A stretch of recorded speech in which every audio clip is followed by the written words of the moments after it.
नमस्कार, मैं हूं विकास बीजा। आप देख रहे हैं अब तक टाइम्स का स्पेशल प्रोग्राम चाय की चुस्की। बात करेंगे उसकी। दोस्तों, आज के कार्यक्रम के अंदर आपको बता देते हैं, आज हम सुप्रीम कोर्ट की अधिवक्ता नीतू सिंह राठौर को आपके लिए इस कार्यक्रम में लेकर आए हैं। उनसे काफ़ी सवालों के जवाब लेंगे, उनसे जानना चाहेंगे, उनके जीवन के बारे में भी जानना चाहेंगे। और दोस्तों, आपको बता देते हैं, इस कार्यक्रम को बड़ी ही तेज़ी के साथ, बड़ी लोकप्रियता के साथ देखा जा रहा है। हम सीधी बात करते हैं नीतू सिंह राठौर जी से। मैम, आपका अब तक टाइम्स के प्रोग्राम के अंदर बहुत बहुत स्वागत है, जो हमने चाय की चुस्की प्रोग्राम चलाया हुआ है। Thank you so much ma'am, और थैंक यू सो मच जो आप ये चाय की चुस्की का प्रोग्राम कर रहे हैं, वो काफ़ी पॉपुलर भी हो रहा है और आई थिंक किसी न किसी जगह पे लोगों को मोटिवेट भी करता है, क्योंकि इट्स अ पॉजिटिव बात। मैम, जो ये कार्यक्रम हम लोगों ने स्टार्ट किया है, चाय की चुस्की, बात करेंगे उसकी, एक माहौल, एक सकारात्मक जीवन जीने के लिए हमने इस कार्यक्रम को लॉन्च किया है, और जो इस समय लोगों के दिलों के अंदर, दिमाग के अंदर छाया हुआ है। और आपको बताना चाहते हैं मैम कि जिस तरह से ये कार्यक्रम है कि सुबह हम लोग प्राइम टाइम में स्टार्ट करते हैं, लोग जुड़ते हैं और कार्यक्रम को देखने के बाद जब वो अपने काम पर जाते हैं तो बड़ी ही सकारात्मक रहते हैं। कैसा कहना है, क्या अब क्या लगता है, क्या कहना चाहिए इस प्रोग्राम के बारे में? एक्चुअली जितने भी लोगों को आपने इसके साथ कनेक्ट किया है अब तक, उन सब ने काफ़ी पॉजिटिव अपना वो दिया है। लोगों में एक एक्सपीरियंस उन्होंने अपना शेयर किया है, जो सबको मोटिवेट करता है। एक्चुअली जो लोग काफ़ी संघर्ष से निकल के बाहर आते हैं और अपने आप को फिर भी बिल्ड करते हैं और कहीं पे भी हार नहीं मानते, आई थिंक वो सब के लिए एक ना एक मैसेज ऐसा छोड़ते हैं जो कहीं ना कहीं किसी न किसी की लाइफ में स्ट्राइक करता है और उनको मोटिवेट करता है। मैम, आप सुप्रीम कोर्ट के लॉयर हैं, और उसके बाद आपके श्रीमान जी हस्बैंड वीरेंद्र सिंह राठौर कांग्रेस के नेशनल लीडर भी हैं, और उनका परिचय लोग जानते हैं। लेकिन मैम, हम आपको इंट्रोड्यूस कराना चाहते हैं, हमारे दर्शक जानना चाहते हैं कि एडवोकेट नीतू सिंह राठौर क्या है, आपके बारे में जानना चाहते हैं कि लोगों को पता लगे उनका क्या कहना है। भैया, मैं एक नॉर्मल ह्यूमन बीइंग हूँ, कोई ऐसा एक्स्ट्रा ऑर्डिनरी मेरे साथ कुछ भी नहीं है। हाँ, मैं सबके हस्बैंड का प्रोफेशन करते हैं। मैं अपने प्रोफेशन नहीं कहूँगी, एक समाज सेवा के तौर पर मेरे हस्बैंड इस फील्ड में जुड़े हैं और अब तक काम कर रहे हैं। और एक्सपीरियंस तो मुझे भी लाइफ में बहुत कुछ हुआ है उनकी वजह से। लोगों से जब हम जाके मिलते हैं, उनकी प्रॉब्लम्स को सुनते हैं, और एक कहीं ना कहीं मन करता है कि सबकी प्रॉब्लम्स को सॉल्व किया जाए, बट इट्स नॉट पॉसिबल कि आप सबकी प्रॉब्लम्स को सॉल्व कर सकते हैं, बट कुछ एक कॉमन ऐसा कर सकते हैं जो समाज के लिए कहीं काम करता है, और जो मुझे लगता है मेरे हस्बैंड बहुत अच्छे तरीके से कर रहे हैं। मैम, आपकी एजुकेशन के बारे में, क्योंकि आप एक प्रेरणा है, क्योंकि आप बहुत छोटी सी उम्र में और काफ़ी चीज़ों को अचीव करके सुप्रीम कोर्ट में प्रैक्टिस करते हैं। हम चाहते हैं कि जो बच्चे, जो परिवार इस खबर को देख रहे हैं, उनको आपसे एक सकारात्मक ऊर्जा मिले। बच्चों के लिए और उनके माता पिता के लिए तो मैं सिर्फ इतना ही बोलना चाहूँगी कि हर बच्चे को वो करना चाहिए जो उसका मन करता है। कि जब जिस फील्ड में एक बच्चे को पता होता है कि मैं किस फील्ड में एक्सेल कर सकता हूँ, पेरेंट्स को ये लगता है कि मैं अपने बच्चे को डॉक्टर बनाऊँ, इंजीनियर बनाऊँ, कुछ और बनाऊँ, जो उनका मन करता है। बट बच्चे को अपना कैपेबिलिटी पता होता है कि उसने क्या करना है लाइफ में, और वो क्या कर सकता है। तो आई थिंक कि पेरेंट्स को ये चीज़ समझ के उनको उसी फील्ड में मोटिवेट करना चाहिए, उसी फील्ड में उनको उनका सपोर्ट भी करना चाहिए, और उनकी स्ट्रेंथ बन के उनके साथ खड़े हों। तो आई थिंक कि पूरे वर्ल्ड में सभी बच्चे एक्सेल करेंगे ही करेंगे, क्योंकि भगवान ने किसी न किसी एक गुण के साथ हर किसी को पैदा किया है। तो हम सिर्फ उस गुण को दबा देते हैं अपने उसके लिए कि नहीं, मेरे बच्चे को तो डॉक्टर बनना चाहिए क्योंकि मेरा परिवार डॉक्टर से रिलेटेड है, मेरे बच्चे को एडवोकेट बनना चाहिए कि वो एडवोकेट से रिलेटेड है। ऐसा हमें कभी नहीं करना चाहिए। तो मैं उन बच्चों को भी बोलूँगी कि हमेशा अपनी जगह को, अपनी जो आपकी इनर ब्यूटी है एक तरीके से, उसको बना के रखें और पेरेंट्स को चाहूँगी कि वो उसको और फ्लोरिश करें। मैम, आप प्रैक्टिस कर रही हैं और जो आपका स्पेशल वर्क क्या है इस फील्ड के अंदर, वो जानना चाहते हैं। मेरा स्पेशल तो ये है, मैं सिविल और क्रिमिनल दोनों चीज़ें देखती हूँ। जी। बट मुझे इस प्रोफेशन से जुड़ने का सिर्फ एक ही वो था कि मैं जब बहुत छोटी थी तो मैं हर जगह देखती थी कि जो औरतें हैं, औरतें भी नहीं कहेंगे, जो बच्चियाँ हैं, बच्चियों में भी काफ़ी चीज़ें देखी जाती थी कि उनके माँ बाप उनको पढ़ने के लिए नहीं भेजते। हमें तो एक अपॉर्चुनिटी आप कहिए कि गॉड ग्रेस बहुत अच्छे तरीके से हमारे माँ बाप ने हमें बहुत अच्छे तरीके से पढ़ाया, लॉ करवाया। हमारे टाइम में भी लॉ के लिए मना करते थे कि लड़कियों को लॉ नहीं करवाना चाहिए। बट मुझे लगता है कि हर एक लड़की को जो वो करना चाहती है, चाहे वो लॉयर बनना चाहे, चाहे कुछ और बनना चाहे, तो उसको ये सोच के कि समाज क्या कहेगा और क्या उसके विचारधारा रहेगी, क्या उसकी शादी हो पाएगी, नहीं हो पाएगी, क्या वो 10 लोगों के बीच में खड़ी होएगी तो क्या अपने घर की गरिमा को बचा पाएगी, नहीं बचा पाएगी।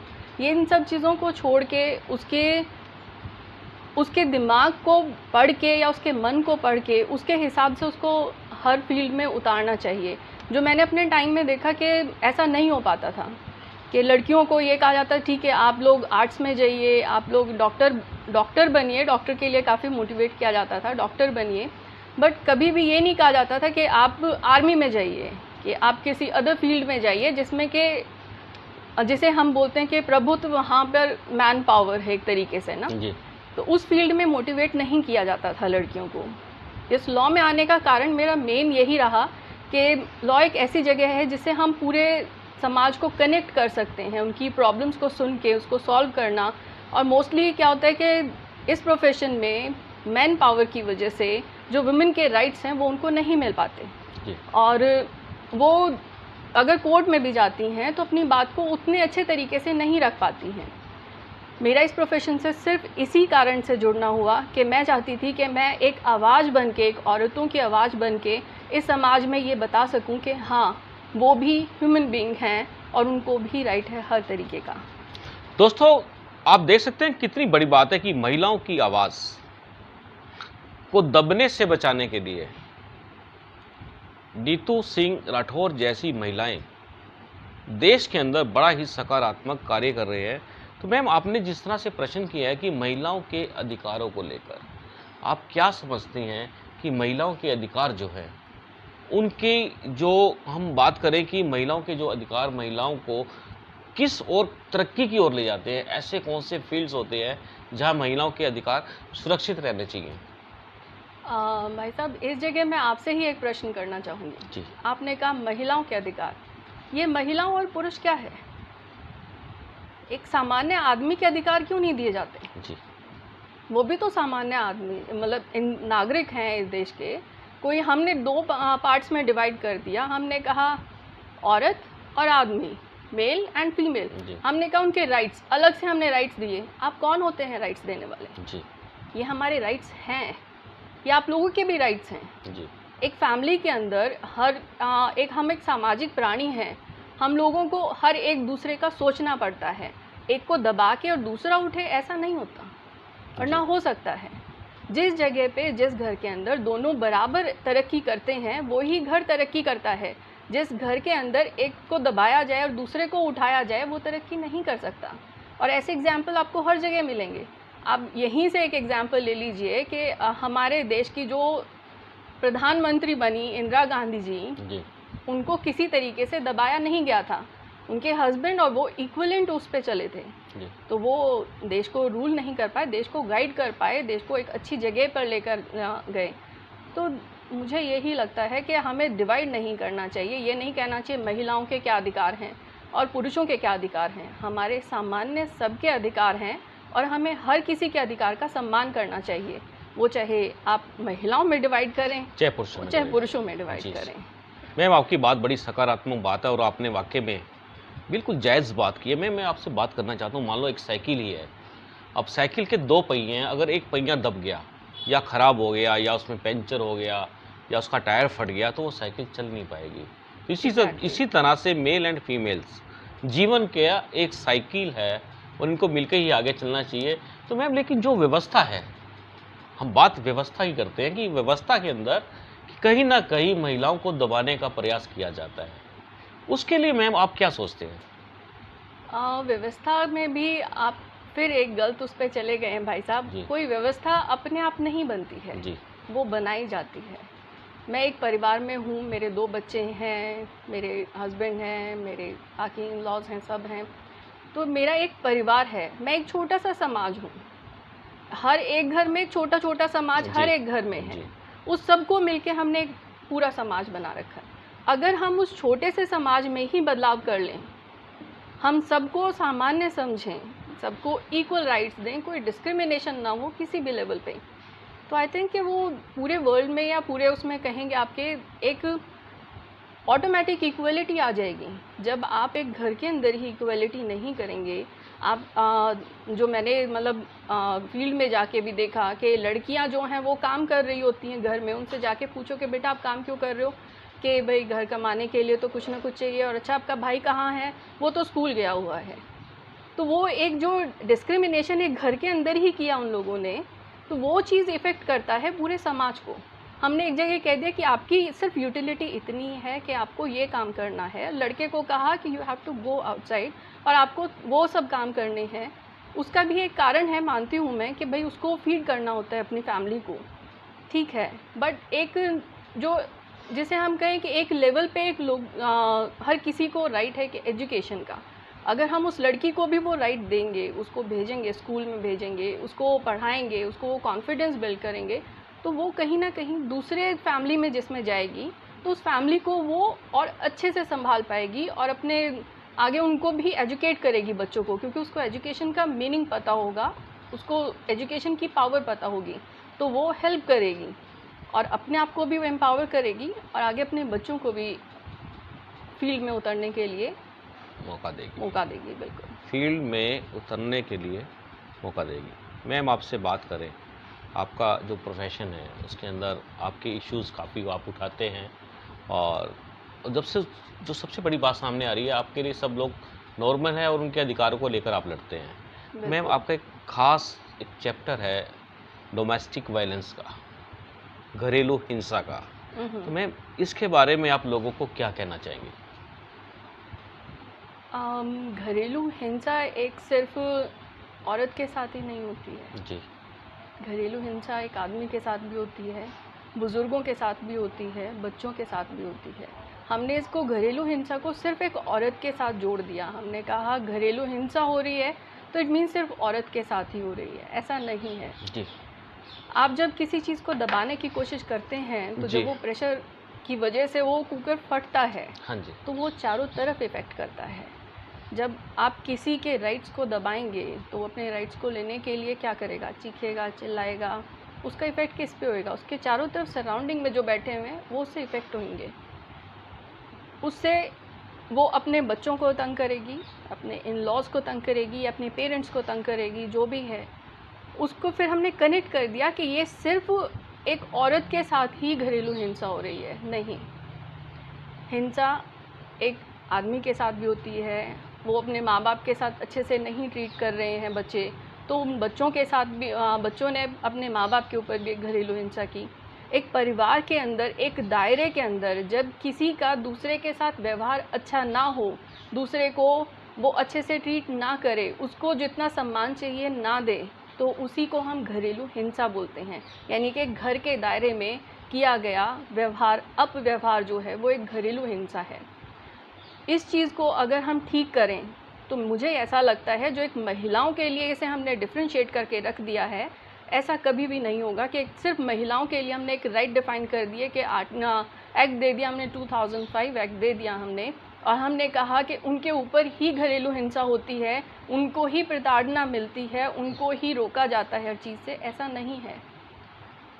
एक समाज में, एक परिवार को निश्चित रूप से कुछ चीज़ों की ज़रूरत होती है। उन ज़रूरतों को पूरा एक आदमी भी करता है और एक औरत भी करती है। उनके साथ लगे हुए उनके माँ बाप भी पूरा करते हैं और बाकी परिवार भी पूरा करता है। सिर्फ औरतों को इस चीज़ से कनेक्ट करके देखना मुझे किसी तरीके से न्यायपूर्वक नहीं लगता ये। मैम आपको लगता है कि जो ये एक्ट बना हुआ है डोमेस्टिक वायलेंस, उसके अंदर संशोधन होना चाहिए, क्योंकि इसको जो टाइटल दिया है घरेलू हिंसा। लेकिन मैम मेरा जो मानना है, मैं बिल्कुल अब ठीक होऊंगा। आपको अब भाभी मैम आपको कहने का एक्चुअली दोस्तों बता देता हूँ, मेरी भाभी हैं, छोटी भाभी हैं नीतू सिंह, क्योंकि मेरा बड़ा अटैच है इस परिवार के साथ, और बट सीनियर लॉयर है मेरे से, तो काफ़ी बड़े स्तर पे काम करते हैं।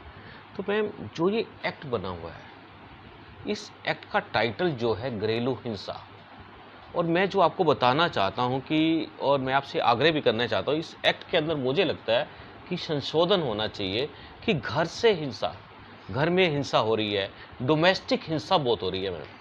कई लोग अपने काम पर जाते हैं, उनका शोषण होता है, कुछ तनख्वाह के चक्कर में भी कम पैसे दे दिए, ज़्यादा दे दिए, या फिर जो उनके साथ टाइमिंग फिक्स होता है कि आपको सुबह 9 बजे काम पर आना है, शाम को 5 बजे जाना है, लेकिन 5 बजे के बाद ही जो ओनर होते हैं उनको काम याद आते हैं, फिर उनको 6 बजे तक, 7 बजे तक, 8 बजे तक वो जो हिंसा होती है।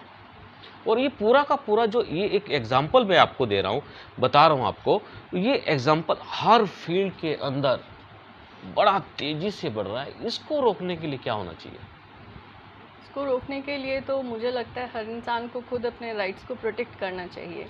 वो चाहे कोई भी हो, घर में काम करने वाला हो, बाहर काम करने वाला हो, किसी भी फील्ड में काम करने वाला हो, जब तक वो अपने राइट्स को खुद नहीं समझेगा, खुद अपने राइट्स के लिए नहीं खड़ा होएगा, एक टाइमिंग को वो नहीं डिफ़ाइन करेगा।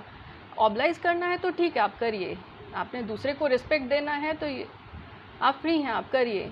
बट आपको ये लग रहा है कि मुझे मिसयूज़ किया जा रहा जी। है, जब ये सिचुएशन आती है तो आपको अपने राइट के लिए खड़ा होना चाहिए।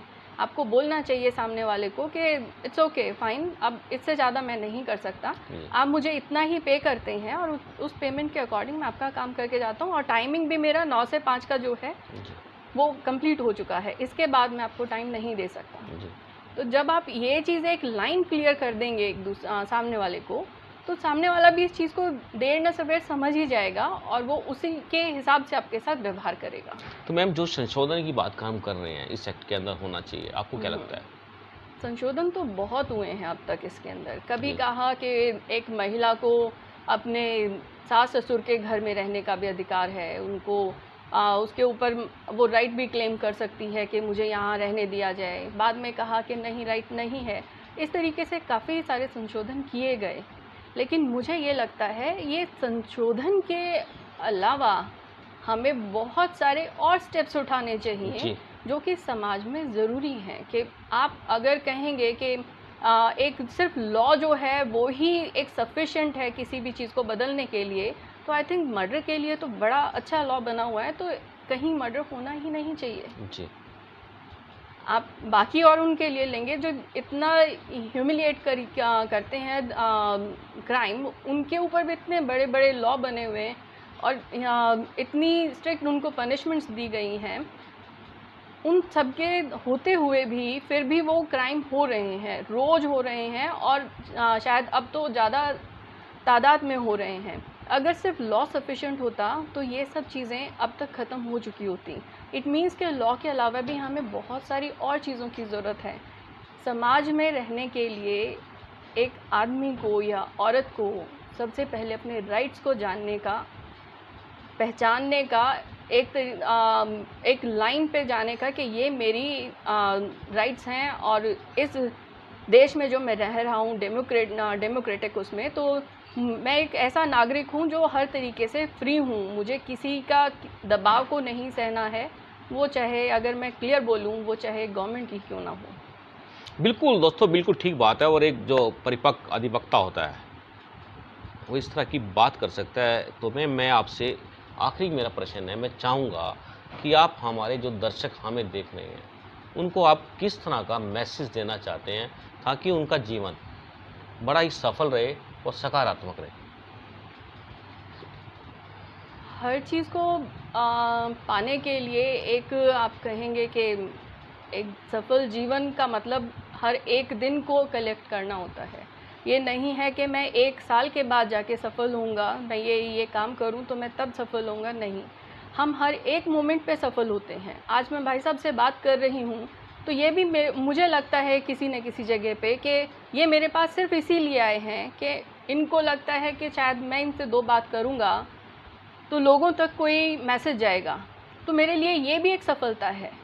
आप लोग देख रहे हैं और किसी जगह पे आप अगर मोटिवेट होते हैं और आपको उस चीज़ से कुछ मिलता है तो वो भी एक सफलता है। यानी कि हर एक मोमेंट को जोड़ के सफलता बनती है और हर एक इंसान को कोशिश करना चाहिए कि वो हर एक सेकंड, हर एक मिनट अपना जो भी कीमती वक्त है जिसको वो यूज़ करता है अपनी स्टडीज़ के लिए, अपने प्रोफेशन के लिए, अपनी रिलेशनशिप्स के लिए, उसको ऐसे यूज़ करे कि उसको एक हैप्पीनेस मिले, वो खुश होए जिस चीज़ से। और जब एक खुशी होती है वही एक सबसे बड़ी सफलता होती है। मुझे लगता है खुशी से ज़्यादा और एक अच्छे जीवन से ज़्यादा कोई सफलता के मायने नहीं है। बिल्कुल दोस्तों, और आपको बता देते हैं ये वाला जो आज का कार्यक्रम था हम आपको बिल्कुल लाइव दिखाना चाहते थे, लेकिन दोस्तों नेटवर्क की प्रॉब्लम होने की वजह से हम लाइव नहीं आ पाए। आप हमारे इस प्रोग्राम को पूरा देखेंगे और आप कहेंगे अब तक टाइम्स की चाय की चुस्की, बात करेंगे उसकी। ये कार्यक्रम तेज़ी से आगे बढ़ता रहेगा। मैम, मैं आपका अपने कार्यक्रम में चाय की चुस्की बात करेंगे उसके में आपके आने का बहुत बहुत धन्यवाद करता हूँ। Thank you so much. Thank you so much. दोस्तों चलिए अब आपको हम बताते हैं आखिरकार हो क्या रहा है। एक सीनियर जो लॉयर है, सीनियर इसमें एक उपाधि होती है, वो मिलने के बाद ही सीनियर का डेजिग्नेशन लगता है। तो लेकिन मैं इसमें कह सकता हूँ कि एक सुप्रीम कोर्ट के लॉयर, और वो भी महिला, जिस तरह से उन्होंने आपके लिए अपने विचार साझे किए हैं अब तक टाइम्स के साथ, हम चाहेंगे आपको बेहद ही सकारात्मक सोच के साथ आगे बढ़ना चाहिए। और हमारे इस कार्यक्रम में तेज़ी से आप खुद तो जुड़ें और अपने आसपास के लोगों को, अपने परिवार के लोगों को भी हम तक जोड़ें, क्योंकि हम आपके लिए इस कार्यक्रम के अंदर बड़ा ही सोच समझकर सकारात्मक सोच के साथ जुड़ेंगे। आप देख रहे हैं अब तक टाइम्स। मैं हूं विकास सुखीजा अपने साथी कृष्ण के साथ। नमस्कार, जय हिंद, जय भारत।